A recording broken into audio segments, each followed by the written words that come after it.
আগে একটা পোস্টার ছিল আপনার নামে, যেখানে লেখা ছিল যে পদের লোভেই আপনি বিজেপিতে এসেছেন, কি বলবেন? দেখুন, লোকে তো বিরোধিতা করবেই, কিছু মানুষ তো থাকবেন বিরোধিতা করার, তো তাদের বিরোধিতা করতে দিন। কিন্তু আমার একটাই আপনাদের কাছে আবেদন থাকবে, চারিদিকে সারা পশ্চিমবঙ্গে একটা বার্তাই ছড়িয়ে দিন যে তৃণমূলকে একটি ভোটও নয়, আমরা জোচ্চুরি, জালিয়াতি, দুর্নীতি অনেক দেখলাম, আর নয়। এবার একটা শুরু করতে হবে, যে শুরুর দিন আসছে এই লোকসভা ভোটের দিন।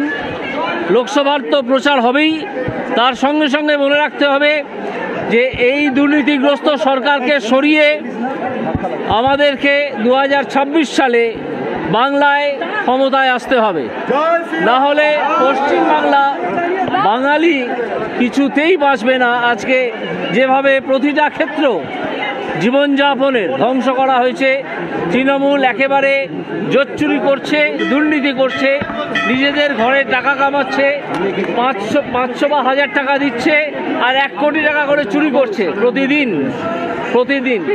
এই 1000 টাকা দিয়ে বা 1200 টাকা দিয়ে 1 কোটি টাকা চুরি করা, এই ব্যাপারটা, এই যে দুর্নীতি এবং এই যে প্রচার, এটাকে ধ্বংস করতে হবে। স্যার, আপনারা রাজনীতিতে একদম অনভিজ্ঞ, আপনি সংসদে যদি জিতে যান, আপনি তো রাজনীতিতে অনভিজ্ঞ, কি করে কন্ট্রোল করবেন?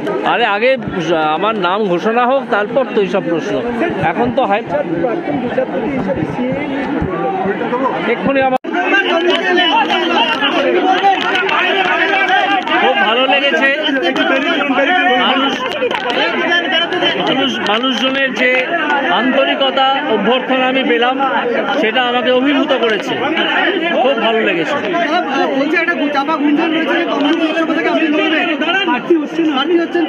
এটা আমি আজকে এখানে পুজো দিতে এলাম, তারপর দেখা যাক ওখানে লিস্ট বেরোবে।